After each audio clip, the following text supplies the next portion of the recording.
Gloire au Seigneur Jésus. Asseyez-vous. Seigneur, nous te remercions.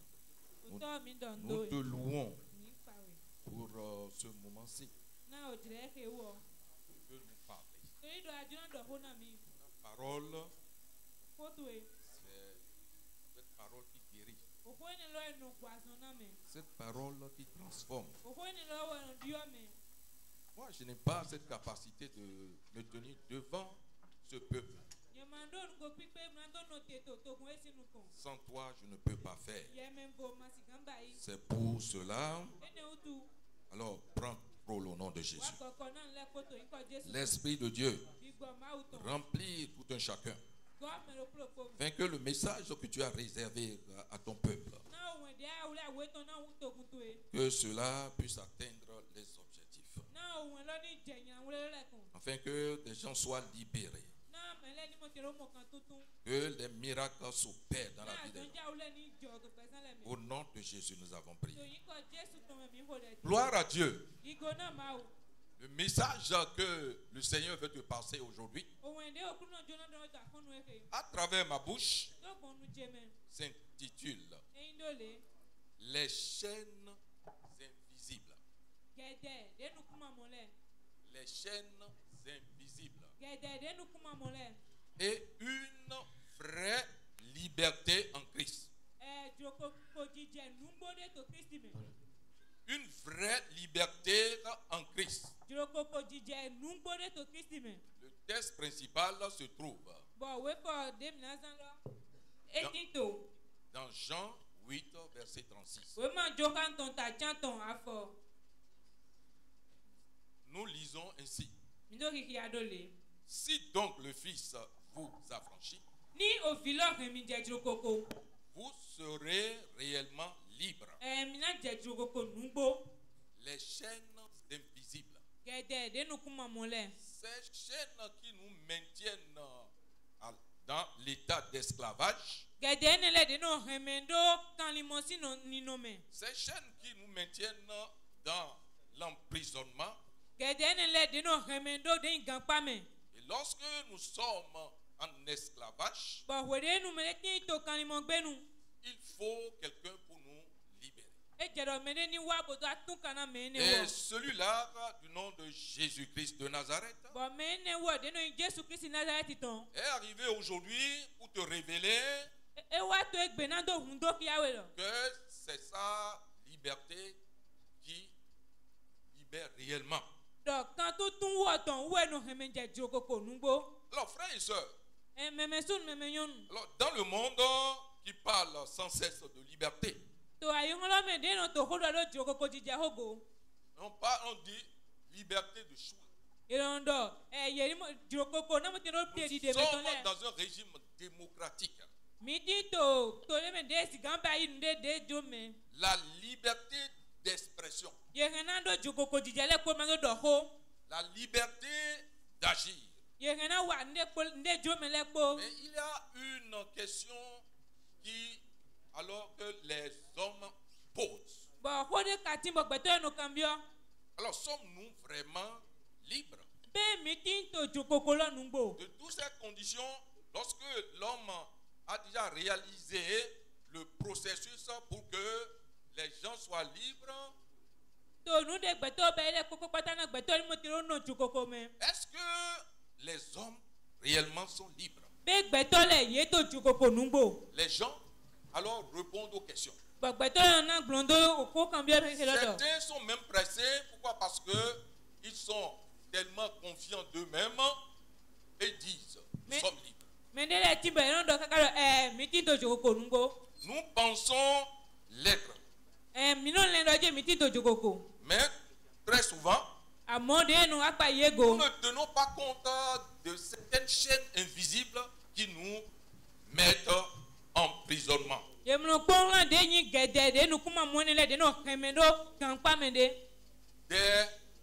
Des chaînes invisibles qui nous mettent en esclavage en esclavage. Lorsque nous parlons de l'esclavage, il y a un acteur qui est derrière ces pouvoirs, en tout cas ce que nous remarquons.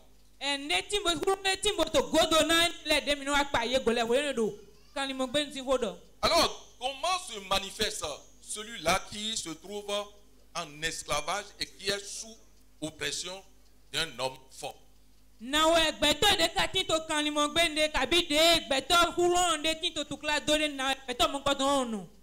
Cela se manifeste par la peur, la culpabilité, la colère, l'orgueil, le péché sous toutes ses formes. C'est pourquoi Christ aujourd'hui a lancé une déclaration. Jésus déclare ici, la vraie liberté ne se trouve qu'en lui seul. Si c'est le Fils de Dieu qui nous a franchis, alors nous sommes réellement libres. Pour cette question, est-ce que tu peux te poser cette question? Est-ce que je suis réellement libre? En tant que celui-là qui s'est donné réellement à Christ, est-ce que je suis libre? Gloire à Dieu. N'es-tu pas comme les pharisiens? Lorsque nous prenons le contexte de ce texte principal, dans Jean 8, verset 32, quelqu'un pour nous lire. Jean 8, verset 32. Yes. Vous connaîtrez la vérité. Yes. Et la vérité vous affranchira. Gloire à Dieu. Il est en train de parler aux pharisiens là. Et il leur dit, vous connaîtrez la vérité et la vérité vous affranchira. La vérité va vous libérer de l'esclavage. Ceux-là qui manifestent leur orgueil, qui pensent que c'est eux qui sont plus spirituels que tout, ils ont répondu à Jésus-Christ de Nazareth. 33.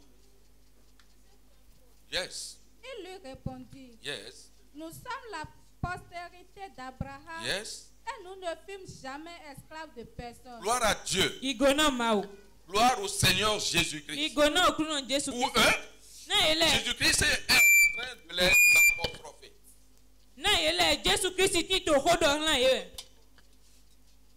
Sur le thème épineux qui est la liberté. Pour eux, ils sont descendants d'Abraham. Et ils ne peuvent jamais être en esclavage. Que ce problème ne peut pas alors parler de ce problème ici. Examine-toi aussi. Si tu n'as pas les mêmes pensées que ces pharisiens. Jésus-Christ qui est la vérité et qui révèle l'état d'être d'une personne, eux ils sont en train de le contredire. Ils sont depuis libérés. Gloire à Dieu. Donc c'est pour cela que nous allons voir là une liberté illusoire. Ceux-là qui disent je suis libre et que je suis déjà affranchi, est-ce que vous êtes réellement affranchi? Nous allons revenir à ce que nous venons de dire. Quels sont les signes qui se manifestent sur celui-là qui est en esclavage? Gloire à Dieu. On dit la peur. La peur. Est-ce que lorsque tu es là, tu n'as pas de moment où tu as peur de quelque chose. La peur, un signe de signe de l'esclavage. D'être esclave de quelque chose. On a peur de l'avenir. Dans cette situation, dit, je suis enfant de Dieu, alors je suis déjà libre. Alors cette paix-là, ou bien cette liberté, n'est-elle pas provisoire? C'est pas une illusion qui se manifeste dans notre vie et que nous disons, nous sommes déjà alors libérés.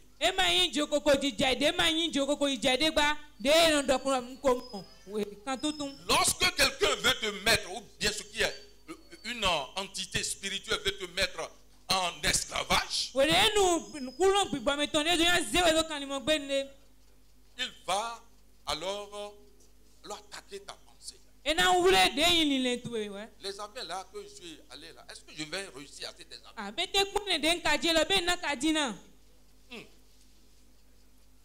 Si vous êtes réellement libéré, vous ne serez pas en train de le dire.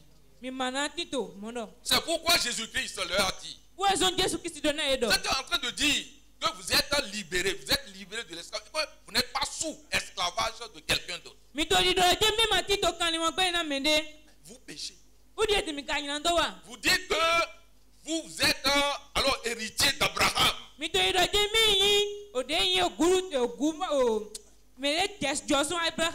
Et Jésus-Christ veut leur montrer que si vous êtes réellement libre, si vous êtes arraché de la main de l'acteur d'esclavage, vous ne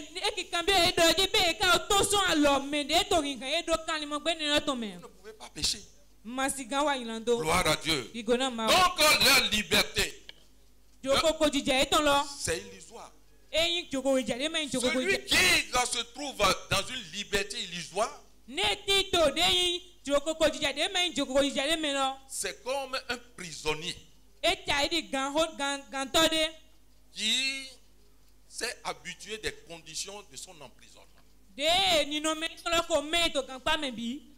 qui ne reconnaît même pas qu'il est déjà dans une situation angoissante.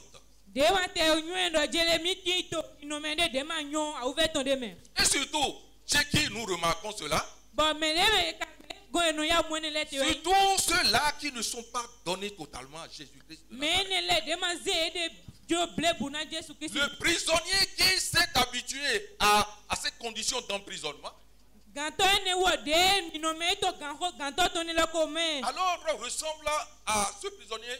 On dit, lui là, il faut le ligoter. Il est dangereux. Et en prison, nous rencontrons certaines personnes. Alors vous allez voir, on met des chaînes sous leur pied là. Vous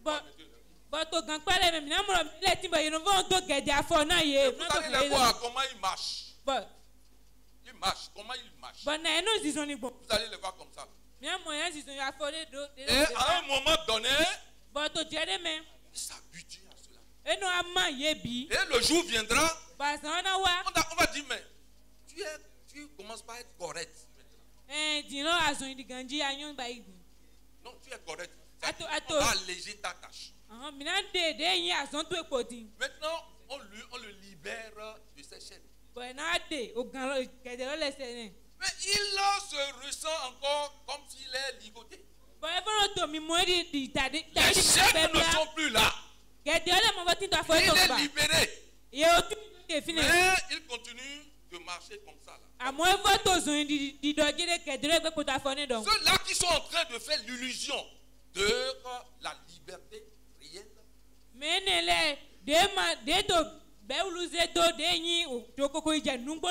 ressemble à ces gens de prisonniers qui alors sont habitués à leur cellule.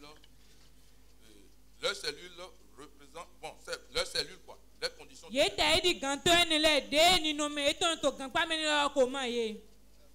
personnes qui sont comme ces gens de prisonniers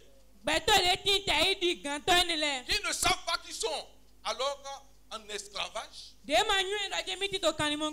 Qu'est-ce qu'on remarque? Les gens vivent normalement, mais sans but profond.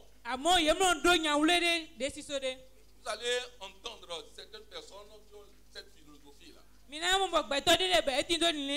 Ils travaillent gagnant beaucoup d'argent. Il dit, mais l'argent qui est dans ta main là, ce n'est pas pour toi.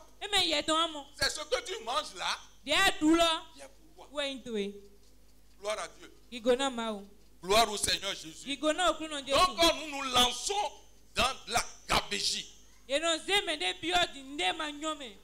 Celui-là qui est réellement libre ne peut pas mener cette vie-là. Mais cette vie est en contradiction avec la parole. Il dit que l'enfant de Dieu doit semer.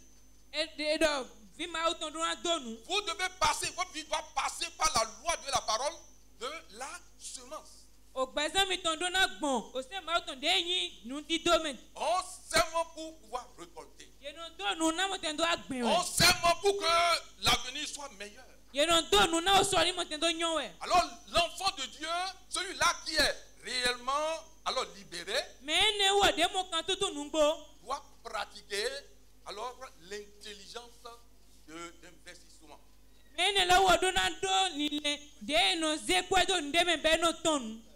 Dans ton salaire, tu dois mettre ce que tu dois manger. Dans ton salaire, avec tout ce que tu vas donner, 10 ou bien offrande, parce que tu dois donner à l'Éternel. Cet amour qu'il a pour nous, et qu'il alors est venu ici au nom de Jésus-Christ pour te parler, pour dire que c'est lui seul qui libère réellement. La liberté réelle de Jésus-Christ face aux liens qui nous mettent en esclavage.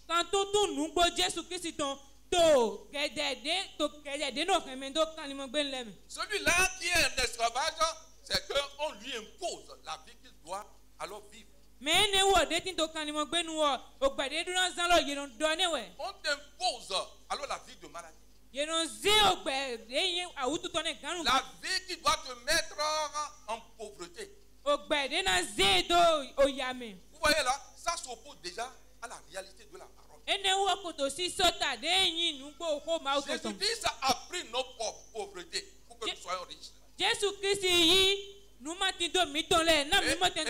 vivons encore la vie de pauvreté.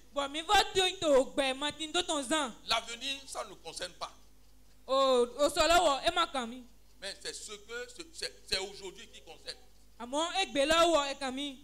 Et on mange pour aujourd'hui. Demain, on s'en fout. Alors, il y a encore certains signes qui se manifestent au niveau de ceux-là qui sont en esclavage. C'est à ceux-là que Jésus-Christ est en train de parler aujourd'hui. S'il parle, il veut faire quelque chose. Ce que ton esprit attend. Ce que ton âme attend aujourd'hui. Tu vas recevoir au nom de Jésus. Alors, on dit les mêmes erreurs qui se répètent sans comprendre pourquoi.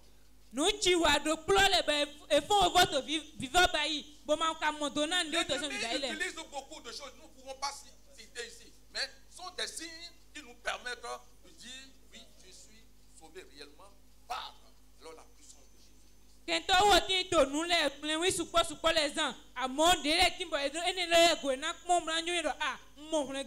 Tu me fais bon. Tu fais toujours erreur. On te présente un devoir. Tu comprends tout. Tu t'es bien préparé. Mais tu ne sais pas pourquoi. Alors tu as fait telle erreur. La programmation de l'ennemi sur votre vie Préparez vos échecs. Anéantis au nom de Jésus.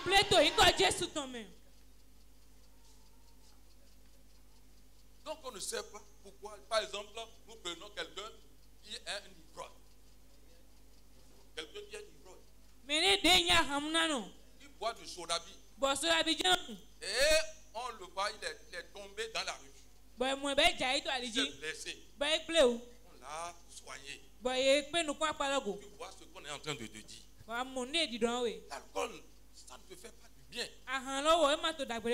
Oui, c'est une vérité, vous venez de me dire. Vous ne devez plus jamais faire. Et puis les enfants ont commencé par chanter. Papa Giboté, on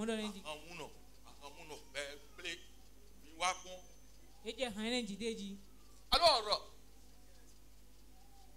il a dit qu'il ne fera pas. Ce qui l'amène maintenant à refaire. Il y a beaucoup de choses, il y a beaucoup de signes que nous pouvons remarquer par rapport à ceux-là qui se trouvent dans ces liens-là, de ces liens. Donc, on dit, porte un fardeau intérieur qu'on cache derrière le sourire.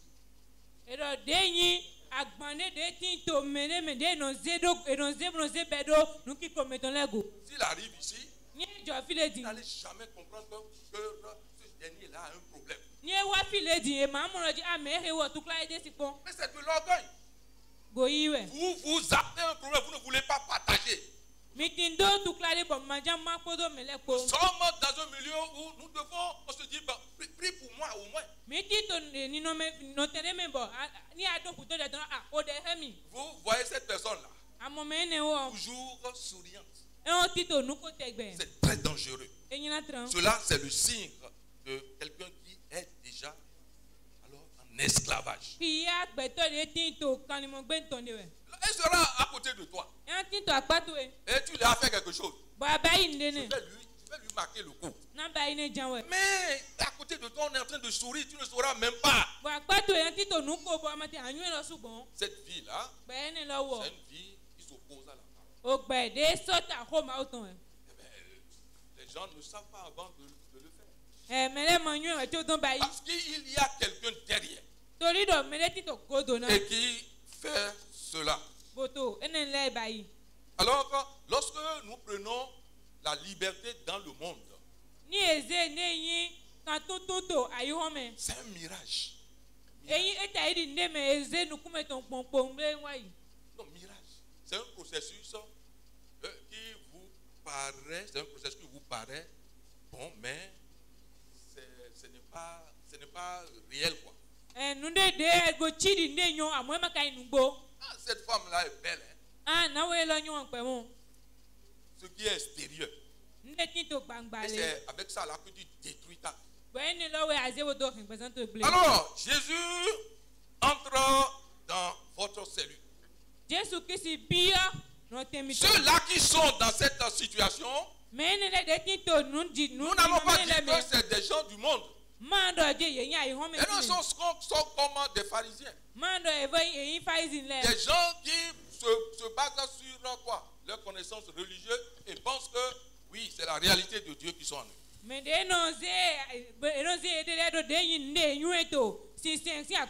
Cela ressemble aux prisonniers qui s'habituent à leur cellule. Alors, c'est pour te dire, Jésus entre dans ta cellule maintenant. Jésus entre dans ta cellule. Alors, non pas pour t'insulter. Il ne veut pas te dire, voilà, regardez, on est en train de parler depuis là, la parole parle, les prophètes parlent, les pasteurs parlent, toujours c'est la même chose. Voilà, il n'a pas dit ça.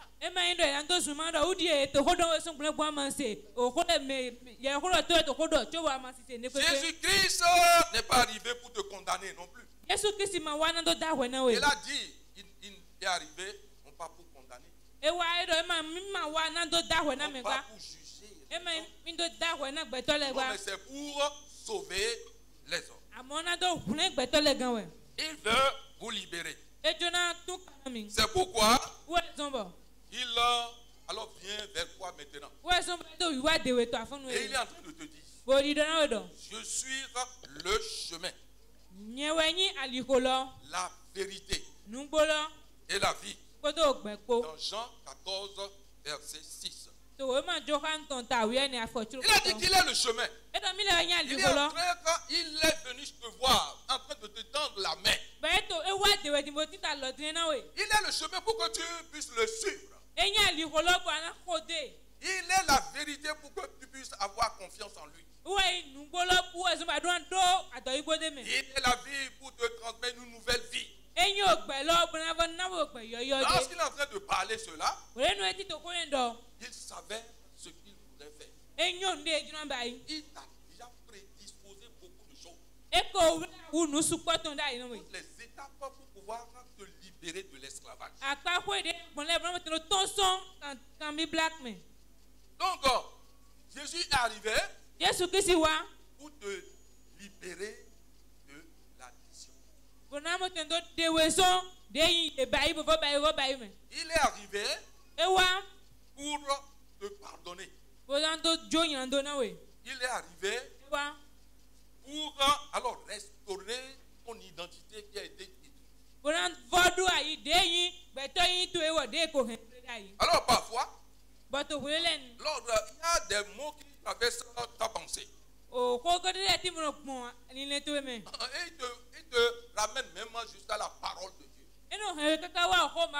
Tu sais que tu as fait ça. Et la parole de Dieu a dit qu'on ne peut pas. Tu as déjà péché. Et que c'est ça là qui doit te venir. Il y a certains mêmes chrétiens qui disent, je sais pourquoi j'ai fait accident. J'ai fait péché. C'est une erreur. Christ n'est pas arrivé pour pouvoir nous condamner. Il nous pardonne. Si tu es dans un problème là où l'ennemi est en train de t'accuser,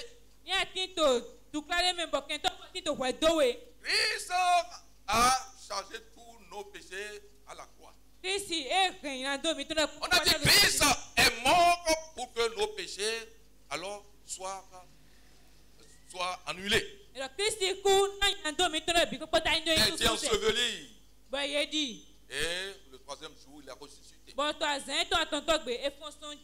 te donner la restauration de ta vie.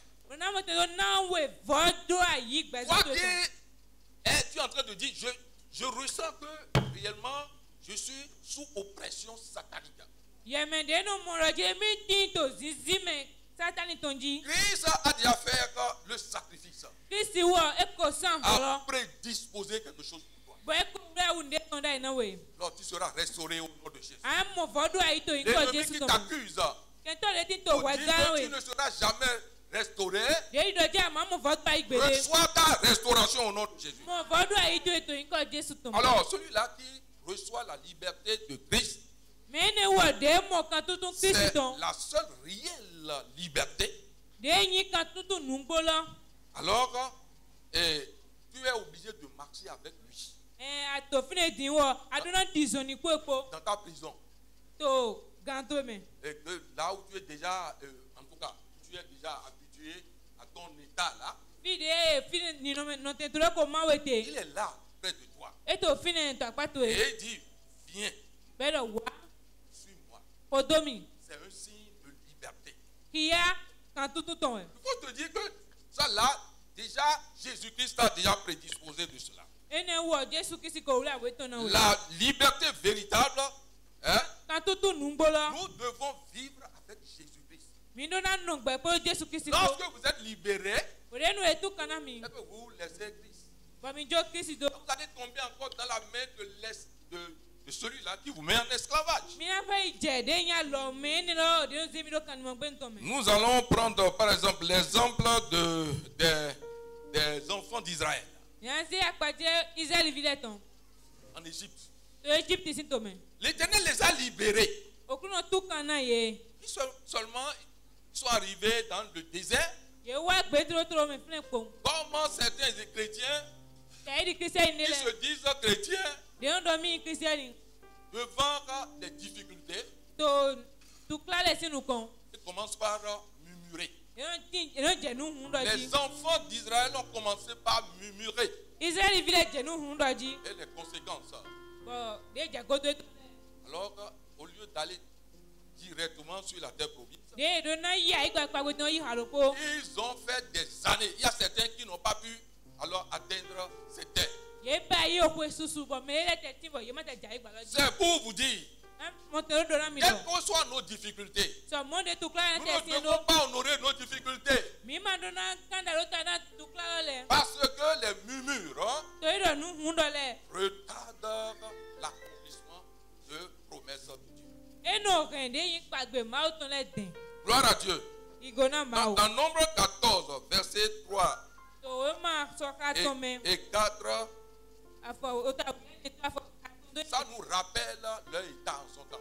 L'Éternel les a libérés. D'autant plus qu'ils sont en train de traverser un désert. Alors ils ont commencé par parler pour s'opposer à l'Éternel. Alors ils sont libérés, mais leur cœur est encore en esclavage en Égypte. Alors qu'est-ce qu'ils ont dit? Pourquoi on les a amenés encore dans le désert? On les laisse en Égypte. Et ils acceptent même c'est mieux de rester dans leur esclavage. Quel moment tu es en train de traverser maintenant? Et que tu commences par murmurer comme ça. Paul dit dans Galates 5 verset 1. C'est pour la liberté que Christ nous a affranchis. Gloire à Dieu. Lorsque nous ne sommes pas alors accrochés à Jésus-Christ, tu as eu la liberté des liens d'esclavage et que tu ne le suis pas.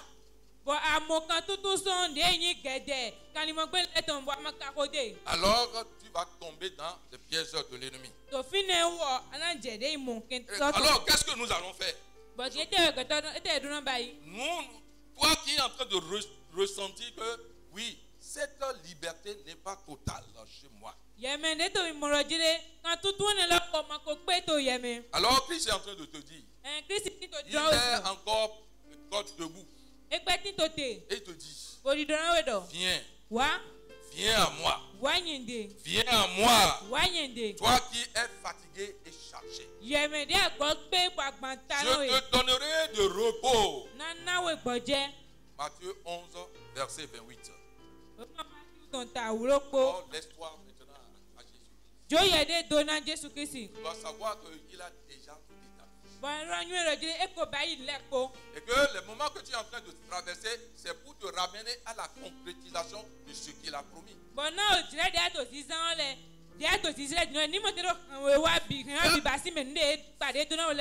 Oui, il faut faire comme alors Paul dans Philippiens 1, verset 12 à 14. Celui-là qui a ressenti la véritable liberté de Jésus-Christ. On l'a arrêté. On l'a enchaîné. Mais malgré ça là, pour lui, Christ est avec lui. Cela lui donne la joie. Et il a ressenti la liberté de Jésus-Christ. Et malgré ce qui se passe devant lui, il ne va jamais oublier la liberté de Jésus-Christ. La liberté de Jésus-Christ, lorsqu'on la vit, devant n'importe quelle difficulté, notre liberté est intacte. Gloire à Dieu. Gloire au Seigneur Jésus-Christ. Je vous remercie pour votre attention. Nous allons donner micro au choral. Et vous allez nous chanter ce que l'Esprit Saint a mis dans vos cœurs. Merci pour votre attention. Soyez bénis. Soyez libérés. Recevez la liberté de Jésus-Christ. Au nom de Jésus, nous avons.